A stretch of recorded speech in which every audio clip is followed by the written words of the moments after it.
Bonsoir, bonsoir à tous. Il est 19 heures et quelques minutes, 2 minutes. Merci déjà pour la ponctualité de certains d'entre vous. On va attendre encore peut-être 2, 3 minutes que tout le monde puisse se connecter. Il y a comme d'habitude des problèmes de connexion, un petit peu de retard. Mais promis, on ne va pas trop décaler le plan de notre intervention ce soir avec Olivier, qu'on a la chance d'avoir avec nous.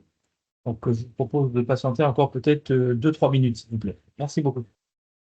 Bien, bonsoir à tous, bonsoir à toutes. C'est avec une grande joie que je vous propose de commencer ce webinaire que nous avons titré Après le 7 octobre, comment s'exposer, comment m'exposer à l'immobilier en Israël. Vous allez voir qu'au fur et à mesure de la présentation, chaque mot a son importance. Et voilà, il y a eu un avant et un après, évidemment, cette date que tout le monde a en tête. Et parler d'immobilier lorsqu'on a eu un pays qui a été attaqué, où il y a eu énormément de pertes, il est temps de le construire ensemble et d'avancer tous ensemble. Et j'ai le plaisir de faire cette soirée, de ce webinaire à double voix avec Olivier Rafovitch. Olivier Rafovitch qui, dès le lendemain de ce drame, a pris la position d'être le porte-parole de Tsahal euh, depuis le début de la guerre. Il a également une mission de conseiller stratégique en communication, en gestion de crise. Et je dois lui dire avec d'admiration à quel point Olivier a joué un rôle pour nous francophones dans cette période d'une année et quelques mois, un rôle extrêmement important avec son exposition sur différents plateaux, à la radio, dans différents médias pour en fait dire tout haut à tout le monde, que tout le monde autour de ce webinaire et ceux qui vont nous rejoindre penser tout bas. Donc Olivier, pour tout ça, évidemment, on te remercie, on te demande d'avoir encore beaucoup de force pour continuer à prôner et prêcher la bonne parole pour voilà, et que ce pays, Israël, suive ce que nous faisons en fait, et pour le bien évidemment d'Israël, mais également pour beaucoup d'autres continents. Euh, on va procéder de la façon suivante. Olivier va commencer effectivement à nous parler de cette géopolitique qui change jour après jour. Et je prendrai la parole dans un second temps pour exposer un petit peu notre vision économique, immobilière, et la façon dont l'immobilier aujourd'hui en Israël doit avoir une place dans notre gestion de patrimoine. Voilà, je pense qu'Olivier, tu as la main pour commencer à parler et à présenter ton exposé. Laurent, merci d'abord, bonsoir et merci de m'avoir invité dans votre webinaire ce soir pour parler de la situation. Pour vous dire la vérité, j'ai eu une journée aujourd'hui assez compliquée qui a commencé avec l'aide humanitaire qui est toujours vérifiée et surveillée par le monde dans la bande de Gaza, avec toute cette critique que vous connaissez sur la gestion de l'aide humanitaire pour les Gazaouis, en parallèle de la guerre que nous menons contre le Hamas. Et puis, il y a eu cette attaque cette nuit d'un missile balistique venant du Yémen qui a touché une école Ramat Gan, Ramat Efal, avec des très gros dégâts. Heureusement, pas de victimes. Et puis, au-delà de tout cela, des choses qui font partie de cette guerre, c'est-à-dire qu'il y a encore à la fois des combats dans le nord de la bande de Gaza, dans le sud. Il y a encore une présence militaire importante, une présence extrêmement importante de forces de Tsahal au sud Liban pour continuer à vérifier et à respecter ce cessez-le-feu, tout en regardant bien que le Hezbollah n'essaie pas de s'infiltrer là où nous nous trouvons, ou à côté de là où nous nous trouvons. Il y a cette ouverture d'un nouveau front, le front syrien, qui en l'espace d'une semaine a changé de bord, puisque le régime de Bachar el-Assad est tombé en moins de 8 jours et a été remplacé par quelque chose qui, pour l'instant, ressemble à un amalgame ou un groupement de milices salafistes de la pire espèce, qui peuvent être extrêmement dangereuses. Et d'ailleurs, oblige Israël aujourd'hui à énormément de vigilance. Et comme vous le savez, ce n'est pas un secret. Israël aujourd'hui contrôle la zone tampon qui se trouve sur le plateau du Golan du côté syrien et israélien, mais maintenant du côté syrien, entre la ligne, pardon, la ligne Bravo et la ligne Alpha, qui sont les lignes de cette zone tampon qui ont été à l'époque tracées pour cette cessez-le-feu qui avait été accepté par la Syrie et par Israël.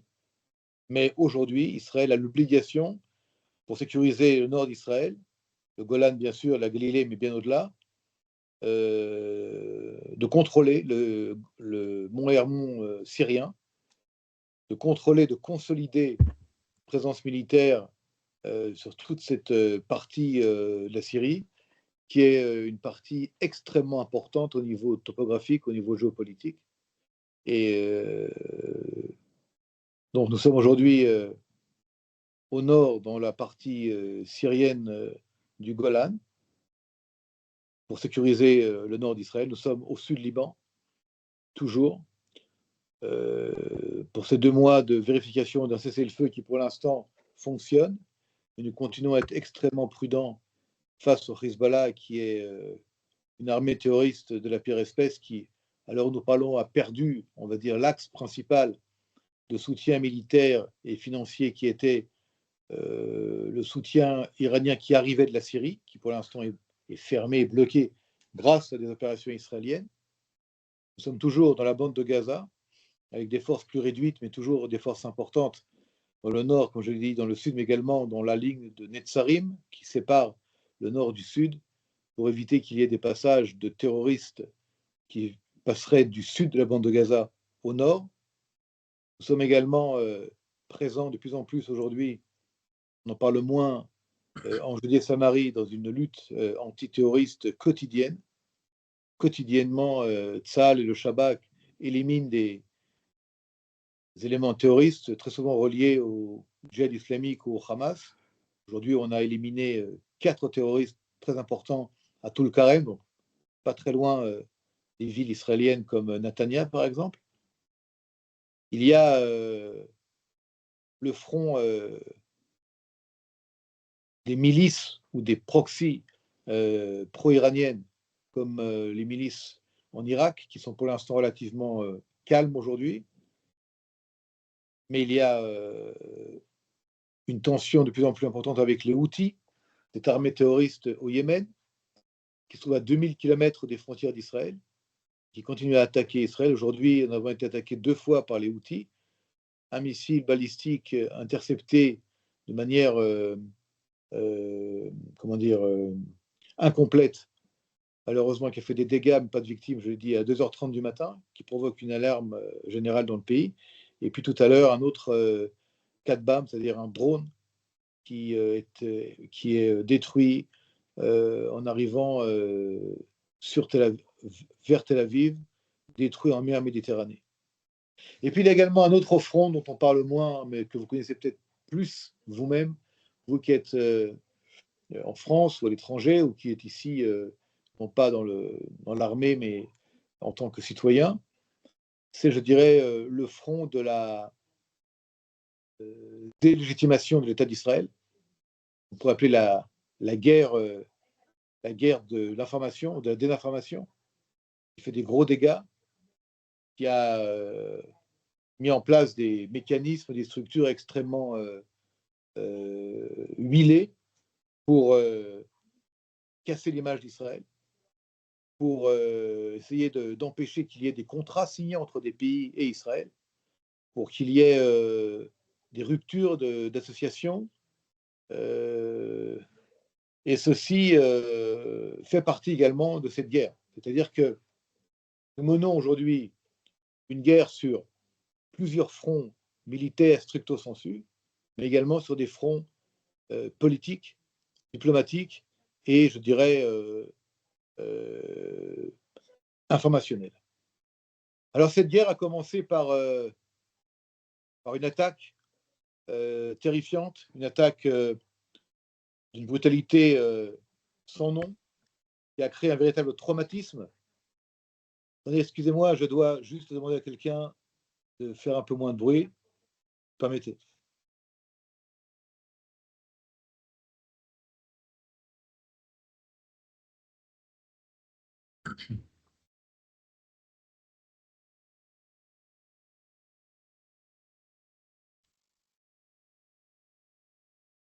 Excusez-moi.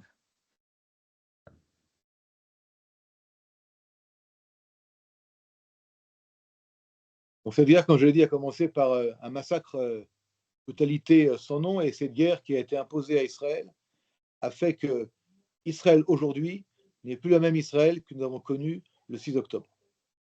Il y a aujourd'hui une réalité différente.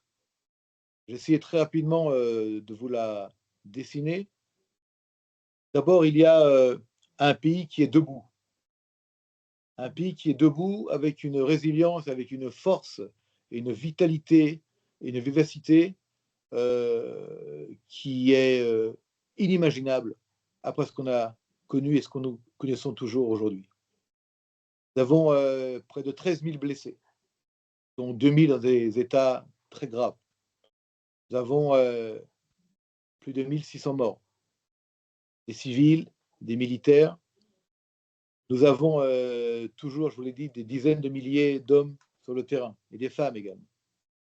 Nous avons eu des destructions importantes de maisons, d'infrastructures, que ce soit dans le nord d'Israël ou au sud. Et aujourd'hui, se met en place un gigantesque chantier, et je pèse mes mots, j'en parlais il y a quelques jours avec mon ami Laurent Pérez, un gigantesque chantier de reconstruction, de réhabilitation,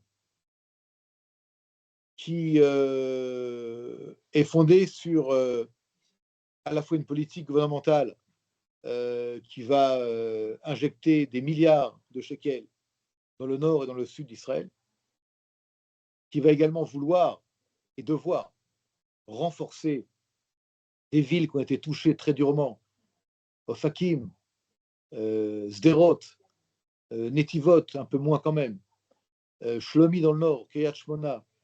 Ce sont des réalités sociales et humaines qui obligent aujourd'hui l'État d'Israël, dans sa politique de défense et de protection, et surtout de renforcer la sécurité d'Israël.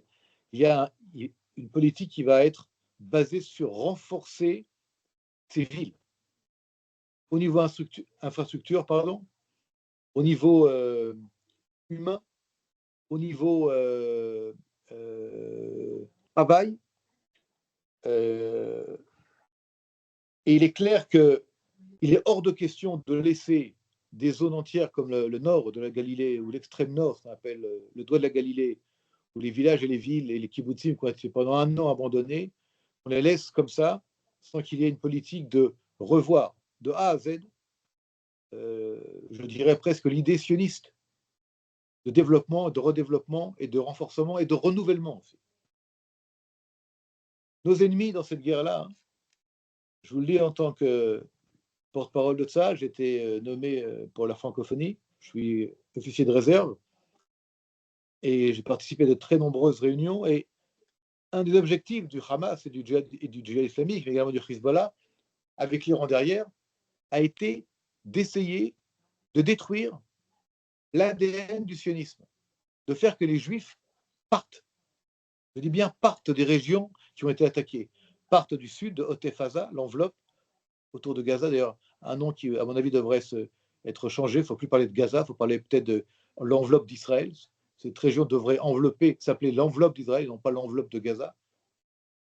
Dans le nord d'Israël, on se pose des questions de savoir est-ce que c'était bien ou pas de demander aux populations de quitter les régions attaquées pour éviter qu'elles soient touchées. Mais dans l'histoire d'Israël, dans l'histoire des guerres d'Israël, la première fois dans l'histoire d'Israël, les populations israéliennes ont dû quitter, ont dû évacuer des régions entières. C'est la première fois. Il n'y a jamais eu de cas semblables dans notre histoire. Et on peut se poser la question de la bonne décision ou pas. Mais ce qui est clair, c'est que nous sommes aujourd'hui un pays qui gagne, en train de gagner, avec encore des grandes questions qui sont toujours ouvertes. Nous avons encore 100 otages aux mains du Hamas dans la bande de Gaza. Ces 100 otages, une partie sont vivants, une partie malheureusement ne le sont plus, obligent Israël depuis maintenant plus d'un an à essayer de trouver des moyens de négocier des deals, des sortes d'accords avec ces assassins, ces criminels, pour le retour de nos otages. Mais il est clair que tant que nos otages ne rentreront pas tous à la maison, je dis bien ceux qui sont vivants et ceux qui ne le sont plus, la guerre ne peut pas être terminée. D'autre part, il est clair que dans les objectifs qui ont été fixés par le gouvernement israélien, c'est-à-dire, côté de Gaza, c'est le démantèlement et l'élimination totale des infrastructures militaires du Hamas, l'élimination du Hamas en tant que gouvernement ou gouvernorat des Palestiniens dans Gaza, le retour des otages et la sécurité des villages, des villes, des kibbutzim autour de la bande de Gaza. Pour le Nord, c'était permettre aux 65 000 personnes de revenir habiter chez elles. Ça veut dire qu'il faut que le Sud Liban ne soit plus jamais une zone de menace, une zone de combat, comme c'était le cas. Avec beaucoup d'humilité, c'est un terme important qu'il faut ici utiliser dans cette guerre et dans la conclusion, ou dans les conclusions, même si elles sont encore premières, il faut avoir beaucoup d'humilité pour dresser des conclusions. Aujourd'hui, nous pouvons dire que le Hamas est défait au niveau militaire, mais nous ne sommes pas encore arrivés au bout de nos objectifs. Pour ce qui est de Hezbollah, on peut dire qu'il y a eu ici des acquis, je suis prudent dans les mots, des acquis militaires qui n'ont pas de comparaison dans l'histoire de la guerre contre le terrorisme. L'Iran, le Hezbollah ont été surpris par les actions israéliennes menées et pas les résultats. Les frappes ciblées, même si parfois elles ont utilisé 83 tonnes de bombes pour éliminer Nasrallah, demandent un renseignement précis d'une qualité exceptionnelle qui a permis à Tzahal, au Shabak, au Mossad, d'arriver à des résultats sans aucune comparaison. Alors, si je prends tous ces acquis-là et j'essaie de les transposer dans la vision extérieure qu'ont les gens, les pays, les gouvernements sur Israël, il y a le 6 octobre, il y a le 7 octobre, puis il y a aujourd'hui. Et aujourd'hui, ce que je peux vous dire, c'est que Israël est perçu, même par ceux qui ne l'aiment pas, comme une puissance incontournable, comme un pont entre les États-Unis et les pays arabes qui, malgré la guerre, n'ont pas cassé les relations avec Israël. Je parle des Émirats arabes unis, je parle de Bahreïn, je parle du Maroc. Ces pays-là n'ont pas, en aucun cas, n'ont pas rompu leurs relations avec Israël. Et au-delà de ça, je peux même vous dire que des pays comme la Jordanie et l'Égypte, avec tout ce que cela entraîne comme questions diplomatiques et autres, ont gardé un lien et ont gardé surtout, je dirais, une approche extrêmement positive parce que les menaces contre ces pays-là, sunnites, modérés, sont très importantes et ils se sont rendus compte qu'Israël est un atout majeur pour défendre et protéger pas seulement Israël, et pas seulement le Moyen-Orient d'aujourd'hui, mais celui qui se met en place demain. Je voudrais conclure par cela.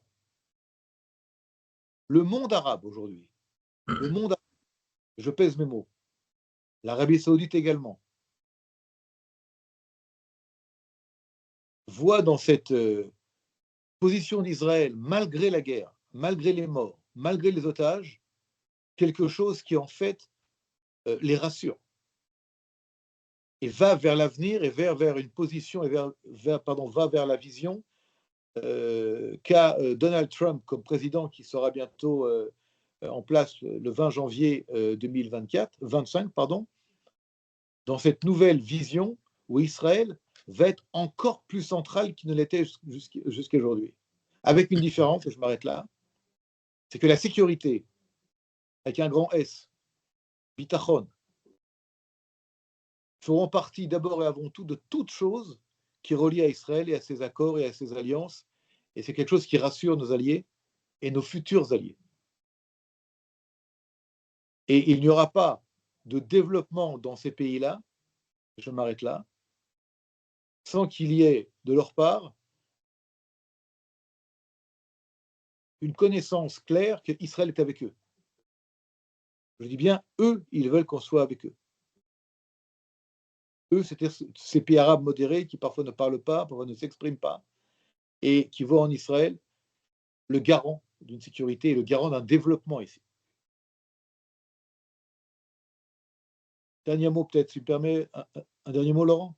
Je t'en prie, bien sûr, pour conclure. Personnellement, je voudrais vous donner une note personnelle. Je n'ai jamais été aussi fier d'être juif. Et je n'ai jamais été aussi fier d'être israélien. Et je crois que comme moi, tous et toutes aujourd'hui en Israël n'ont jamais été aussi fiers d'être israéliens et d'Israël, malgré les problématiques, malgré tout ce que vous pouvez entendre et écouter. Et Israël, c'est l'avenir. Israël, c'est l'avenir. Merci. Merci Olivier, merci Olivier. Et dans ce message-là, évidemment, tu n'es pas seul. On est au moins deux déjà, tous les deux ce soir. Et je pense qu'il y a beaucoup de gens derrière nous qui pensent la même chose que toi, cette fierté que nous pouvons avoir un an après. Sans vraiment de transition entre ce que tu dis, ce que tu développes et ce que je veux dire à présent. Voilà, nous, notre rôle en tant que Maison Erez, Cyrus Erez, je devrais dire, notre métier est la gestion de patrimoine entre la France et Israël. Dans cette présentation, vous pouvez voir nos différents métiers, donc qui tournent autour de la gestion privée, autour de l'allocation d'actifs que vous pouvez avoir, d'immobilier, avec un seul but et une seule volonté de pérenniser effectivement votre épargne et de le développer le mieux possible. Euh, la typologie de nos clients, elle est assez variée avec des entrepreneurs, des indépendants. Et au moment où je vous parle, puisqu'on va clôturer l'année encore dans quelques jours, quelques semaines, nous devrions terminer l'année avec un actif conseillé d'autour de 17 milliards d'euros pour tout le groupe Cyrus Erez, ce qui nous rend effectivement très fiers et très responsables dans l'approche que nous devons avoir vis-à-vis de vous.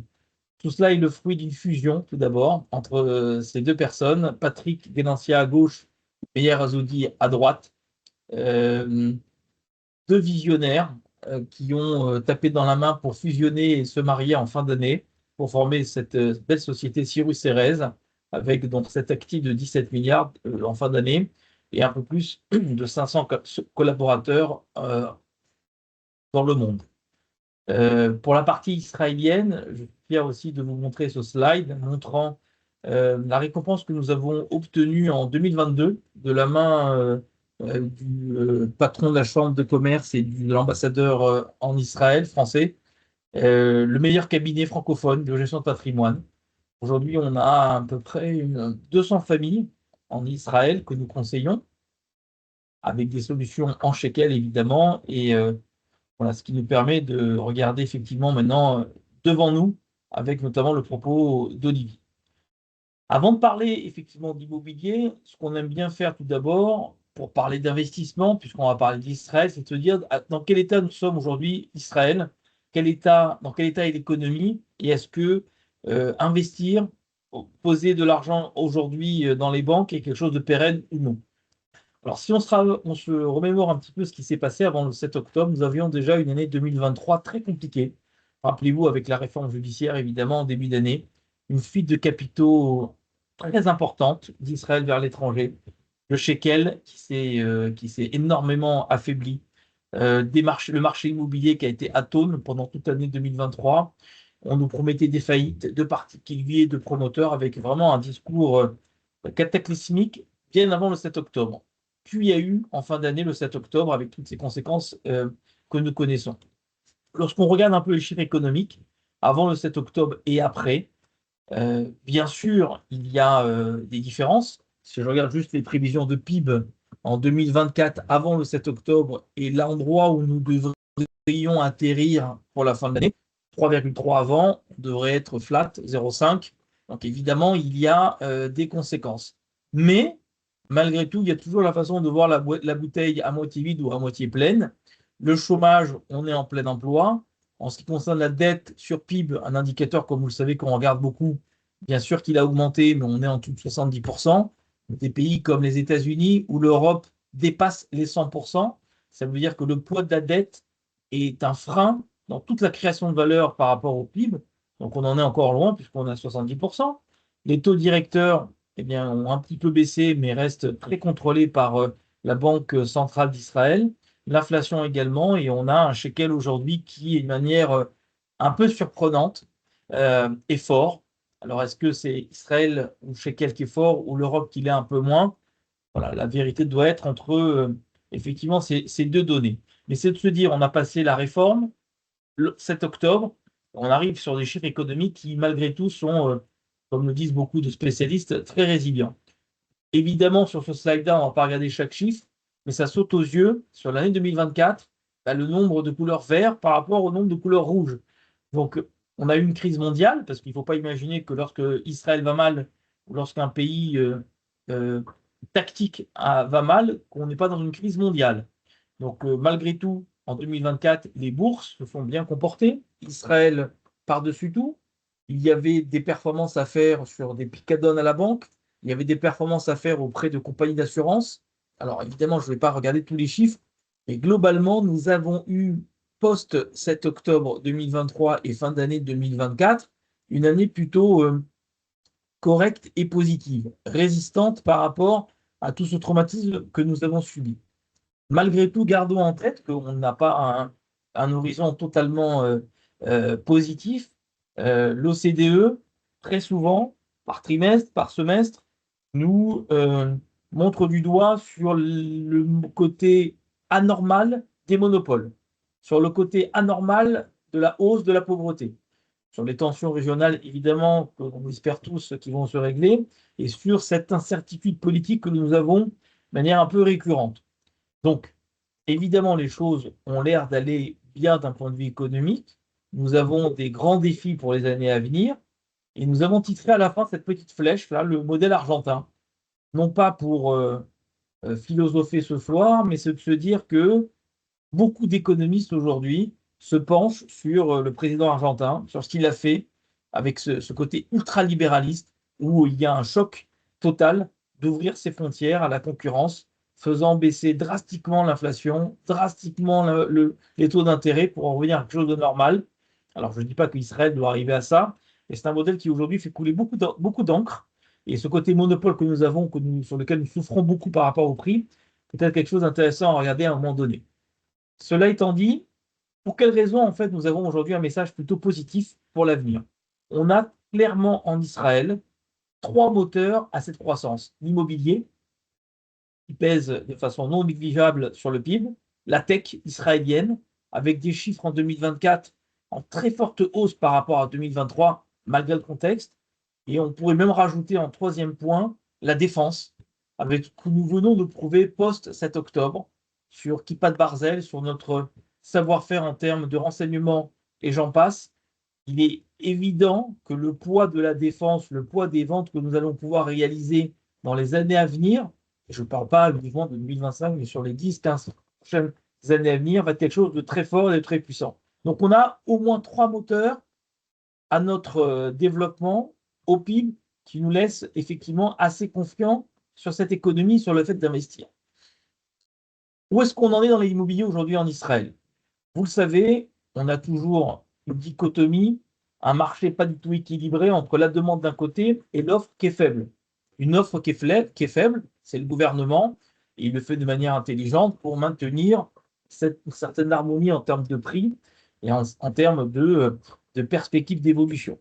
On a une démographie très importante en Israël, en moyenne par rapport à l'OCDE, une immigration juive, ça ne vous aura pas échappé, et on a aujourd'hui, avec effectivement le drame du 7 octobre, une population qui a totalement changé en termes d'habitude de vie et de volonté d'investir sur un critère, et on peut le comprendre évidemment, des immeubles, des appartements avec abri, quitte à quitter les anciennes bâtisses pour venir sur des programmes neufs. Donc on a une demande toujours aussi vigoureuse en interne, mais également en externe. Si on voit les chiffres, et c'est absolument incroyable, entre août-septembre 2023 et août-septembre 2024, donc on va dire juste avant la guerre et après la guerre, puisqu'il nous est arrivé en octobre, on n'est qu'à un an de recul, n'est-ce pas? On aurait pu très bien imaginer, au bout d'un an, ne pas arriver à ce genre de résultat. Des villes qui ont pris 10%, 5%, 6%, aussi vite après le drame que nous venons de connaître, ben, c'est probablement pour les éléments que je vous ai mentionnés effectivement juste avant, où on a eu des très très fortes croissances, comme vous le voyez sur ce diagramme, sur toutes les villes en Israël, du Q3 23 par rapport au Q3 24, avec dans le top 3, ça paraît assez évident, en termes de villes les plus chères, avec des prix les plus élevés en Israël, des villes comme Tel Aviv, Ramat Gan, Herzliya, et avec des niveaux de prix sur Beersheba, Haïfa, Ashkelon qui sont encore bas, mais qui sont effectivement dans le viseur, ou en tout cas dans le, comment dirais-je, dans le listing des villes, avec un très, très fort développement à venir. Ce que je veux expliquer, c'est que il y a eu un avant, il y a eu un après. On a vraiment l'impression qu'il va y avoir, ou qu'il y a déjà pardon, des cartes qui sont rebattues, où le centre va évidemment se dégorger et va s'accélérer. Olivier l'a dit, aujourd'hui, toute ville, tout programme, la première chose que le gouvernement regarde et que l'administration regarde pour autoriser un projet, c'est la sécurité. C'est la sécurité des frontières, c'est la sécurité du programme. Donc on va effectivement continuer à avoir des villes qui vont émerger dans les 5-10 années à venir. Il ne faudra pas se tromper, évidemment, comment dirais-je, sur le choix de ces villes, pour ne pas avoir le regret de se dire, et on va le voir tout de suite ensemble, eh bien, on me l'avait dit, j'aurais dû le faire. Donc, c'est ce qu'on va essayer de partager avec vous. Et sur ce slide-là, ça résume un petit peu l'état d'esprit dans lequel nous évoluons, ou de plus en plus sur le premier point, et c'est quelque chose de vraiment important, de se dire que la bulle immobilière que certains veulent prôner et avancer, aujourd'hui d'un point de vue presque consensuel, sur les agences de notation ou sur les brokers anglo-saxons, ben, c'est quelque chose qu'on éloigne de plus en plus. Il n'y a pas ou il n'y aurait pas de bulle immobilière avec un risque d'écroulement. C'est quelque chose de très intéressant. L'économie, on en a parlé, et sur la fiscalité, effectivement, il y a toujours beaucoup comment dirais-je, d'allègement pour les Olim Pradachim, pour les nouveaux immigrants. Alors, on doit basculer ou évoluer face à encore des taux qui sont élevés, face à encore évidemment un environnement qui est loin d'être serein, mais malgré tout, ce que j'ai envie de vous dire dans ce slide qui résume notre vision, c'est, on a parlé de la géopolitique, on a parlé de l'économie, on arrive à un moment, on est fin d'année 24, on commence 25 dans quelques jours. On a aujourd'hui une nouvelle page qui s'est ouverte. Je le vois uniquement avec ma petite casquette d'expert dans la gestion de patrimoine en Israël, où il y a un après 7 octobre, des cartes qui sont en train d'être complètement rebattues sur des villes qui vont véritablement et littéralement faire euh, la hausse de demain. Alors, les villes de demain, on a marqué Bat Yam, Haïfa, Rehovot, Ofakim. Vous allez tout de suite me dire, mais ce ne sont pas des villes de demain, ce sont des villes que l'on connaît depuis un certain nombre d'années. Si je prends l'exemple de Fakim, c'est une ville qui était véritablement en front par rapport à ce qui s'est passé le 7 octobre. Il y a l'ancien Ofakim et toute une nouvelle ville qui est en train de s'ouvrir à Ofakim même, avec énormément de promoteurs, et très gros promoteurs qui ont compris que effectivement la sécurité, l'armée, les frontières vont être par-dessus tout l'enjeu de demain. Et on est sur des niveaux de prix aujourd'hui très intéressants. Encore une fois, ça peut vous paraître peut-être même pas moral, c'est pas du tout mon approche, mais ce pays va se construire avec ou sans nous de toutes les manières. Il y a des évidences que nous voyons aujourd'hui après le 7 octobre. Donc voilà, profitons de cela pour jouer un rôle dans cette nouvelle, comment dirais-je, perspective que nous percevons de manière très forte. On aime bien, une fois qu'on a été, je l'espère, rassuré sur ce qui peut se passer en Israël et sur l'immobilier, sur la pérennité de cette courbe, bah, replacer cette catégorie, ce secteur, l'immobilier, dans son patrimoine. Donc on partage souvent ce slide. Alors il n'est pas d'une exactitude au pourcentage près, mais il donne un peu la photographie de ce que nos clients ici en Israël euh, euh, la façon dont ils sont organisés sur l'immobilier, en dehors de la résidence principale évidemment, sur des fonds actions, et j'en passe, avec nos partenaires qui sont sur le slide à la droite. Donc on va aujourd'hui, en tout cas dans les quelques slides qui me restent, nous pencher sur la place de cet immobilier autour de 35%. Donc c'est un chiffre qui évidemment doit être pris au cas par cas et non pas comme une règle écrite dans le marbre, pour savoir de quelle façon, si moi aujourd'hui, franco-israélien ou israélo-français, je dois m'exposer à l'immobilier par rapport à ce qu'a dit Olivier, par rapport à ce que vous venez de comprendre, de quelle façon ces 35% vont s'allouer et de quelle façon je dois effectivement euh, m'exposer. Voilà les trois façons. Ce sont trois façons en fait que nous répétons de manière assez récurrente, et je n'ai pas honte de le dire, ce sont des choses que nous maîtrisons bien. Ces trois approches régionales, le financement de projets ou par l'achat de terrain. Voilà les trois façons qui nous permettent, dans cet Israël qui est résilient, qui continue à bien fonctionner, sur l'immobilier, de quelle façon nous pouvons et nous accompagner nos clients.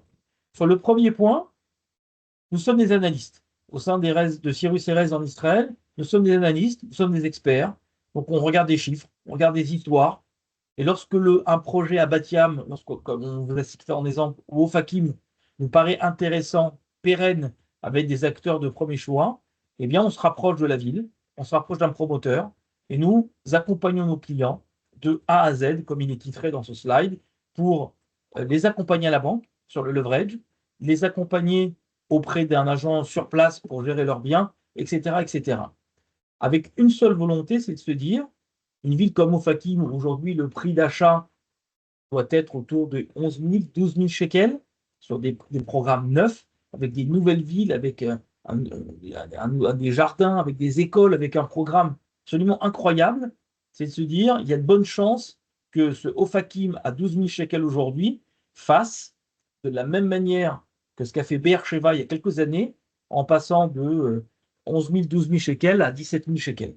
Donc voilà la façon dont on peut s'exposer aujourd'hui sur l'immobilier dans ces villes de demain. Et c'est pareil pour Bâtien. Le second point, certains de nos clients, déjà pas mal exposés à l'immobilier, à travers déjà des achats, veulent continuer à le faire, veulent continuer à être exposés à l'immobilier. Donc on a cette possibilité à nos côtés d'investir aux côtés de promoteurs sous deux formules, en fixe ou en capitalisé, comme c'est écrit ici. Et je ne peux pas beaucoup m'étendre sur la façon dont ça fonctionne. C'est à nos côtés, on choisit un promoteur, on choisit un projet, on embarque un nombre de garanties très importantes par rapport à ces clubs deals que nous montons, et on a la possibilité de profiter de cette courbe immobilière sur des rentabilités brutes, comme vous le voyez, entre 8 et 12%, comme en fonction de ce que l'on choisit pour nos clients. Et c'est ce qui fait aujourd'hui la force de notre cabinet, je pense, pour sélectionner les promoteurs, les villes et assurer du rendement à nos clients sur effectivement cette classe d'actifs. Il y a également les fonds immobiliers. On retrouve dans un fonds immobilier en Israël beaucoup de performances, entre 12 et 15% probablement, avec une duration un peu plus longue, autour de 6, 7 ou 8 ans. On n'a pas mis tout l'exemple aujourd'hui ici sur le slide, mais c'est quelque chose que vous devez avoir en tête. Enfin, et j'en termine, il y a, comme beaucoup d'Israéliens le font, cette possibilité de s'exposer très en amont sur la courbe immobilière, à travers des terrains constructibles, évidemment, et qui vont donner lieu, comme le montre la petite photo en 2029-2030, à des nouvelles villes. C'est le cas de ce programme, Mishmar Yehuda, que nous avons référencé en 2021 ou 22, je n'ai plus trop en tête, mais ça doit être 21-22, effectivement, où, de par les événements tragiques que nous avons vécus à cette époque-là, très vite, le gouvernement de Bibi Netanyahou a officialisé la construction de cette nouvelle ville, Mishmar Yehuda. Ça a été pris en relais par le général Fuchs des armées, indiquant que la ville va être sécurisée. C'est ce que disait Olivier, pour assurer et conforter la frontière pour les prochains habitants de cette nouvelle ville.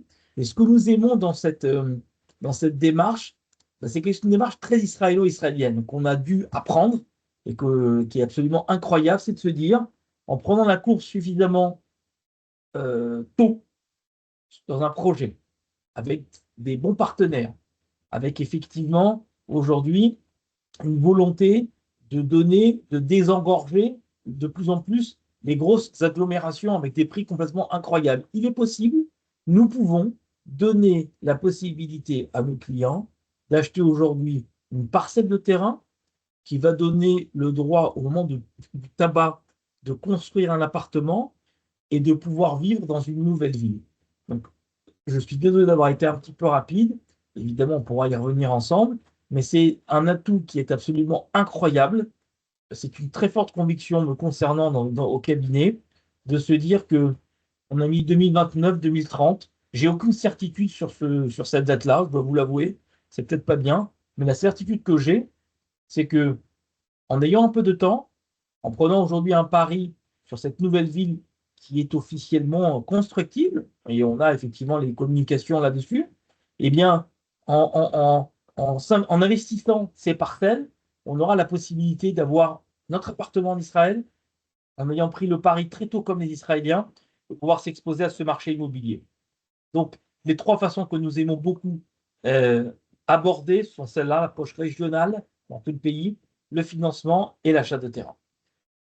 Je termine par un petit mot de conclusion pour vous dire que, comme vous l'avez probablement senti, que ce soit Olivier ou moi, en tout cas je l'assume tout seul, très grande fierté, très grande conviction que nous sommes là et pour longtemps probablement, que ce pays est magique et qui va recevoir encore probablement de beaucoup d'évolutions. L'économie est forte, comme on l'a dit précédemment, il y a de façon interne, une croissance interne qui est absolument incroyable. On est à un tournant stratégique avec, comme je l'ai dit à plusieurs reprises, un rebattement des cartes qu'il faut saisir maintenant parce qu'il y a eu un avant et un après. Et voilà, notre mission, nous ici, avec toute l'équipe de Cyrus Erez, eh bien, c'est de vous faire savoir ce que nous comprenons, avec beaucoup d'humilité, comme l'a dit Olivier, et pour maîtriser notre destin, mettre les bons pions dans les bonnes cases. Et je pense que si nous voulions parler post-7 octobre d'Israël, la meilleure façon de le faire, c'était effectivement d'être ensemble, de construire. Et comment construire mieux si ce n'est qu'avec l'immobilier, eh bien, effectivement, pour pérenniser son patrimoine. Voilà, j'en ai fini avec nos coordonnées dans ce slide qui se termine. Euh, la fameuse question qu'on pose toujours après un webinaire, y a-t-il des questions qui restent toujours souvent un peu complexes à aborder, mais s'il y en a, je serais ravi de pouvoir y répondre. Je ne sais pas si Olivier, tu es encore avec nous parce que Oui, toujours là. Encore quelques minutes, oui. Je vous ai écouté. Ok, super. Merci beaucoup d'avoir été effectivement avec nous. Euh, donc, je ne sais pas si il y a des questions, pardon, voilà, je mets comme ça, tac. Et ici, non, il n'y a pas de questions. Écoutez, il me reste plus qu'à vous dire, tout d'abord à Olivier, même si on est un certain nombre de connectés sur le webinar, de remercier Olivier personnellement, chaleureusement, de sa disponibilité, de ses convictions, de son engagement. Alors, je pense que c'est quelque chose d'incroyable et on a une chance folle de l'avoir. De vous remercier, vous tous connectés, vous clients ou non clients, de nous faire confiance et de façon de plus en plus importante année après année. Et pour ce qui nous concerne, Monique est à mes côtés et toute l'équipe, on est motivés plus que jamais. Et le fait de pouvoir accomplir notre mission ici pour vous, sur cette économie qui est extrêmement riche, voilà, c'est véritablement une chance inouïe. Donc je vous remercie à tous de votre écoute. Il y a une question. C'est quoi? Alors, la question est les recommandations pour rapatrier de l'argent de la France vers Israël. Euh, alors, la question, elle pourrait prendre une demi-heure de réponse. Je vais essayer de comprendre ce qu'il y a derrière la question. Euh, lorsqu'on rapatrie de l'argent de la France vers Israël, plusieurs questions se posent. Lorsque l'argent arrive en Israël, il y a tout un tas de questions déjà, de savoir quelle est l'origine des fonds. D'où proviennent les fonds, il faut pouvoir les justifier.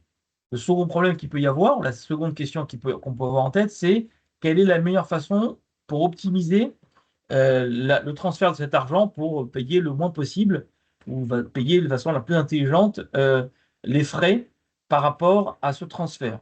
Donc pour cela, il y a des plateformes spécialisées de brokers, des discounters qui nous permettent effectivement, des gens avec qui nous travaillons, qui nous permettent effectivement de déplacer de l'argent en euros vers un compte israélien en shekel à moindre frais.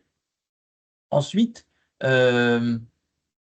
la question de transférer et de se dire pourquoi je transfère. Donc ça sera encore un débat que l'on pourrait animer, mais c'est notre quotidien, si je peux me permettre de répondre par rapport à ça, à travers ces questions notamment d'origine des fonds, d'être en contact avec les banques pour pouvoir effectivement expliquer au local en hébreu eh ben, comment le français aujourd'hui est organisé dans un contrat d'assurance vie, comment il est organisé lorsqu'il reçoit de l'argent sur son compte après la vente d'un bien immobilier.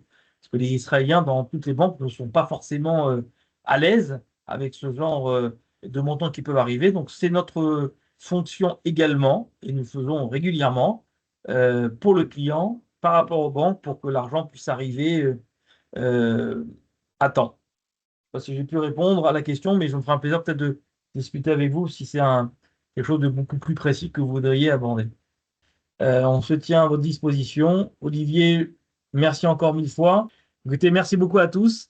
Je vous souhaite des excellentes fêtes de Hanouka et j'espère à très vite en direct pour vous connaître. À bientôt. Au revoir, au revoir.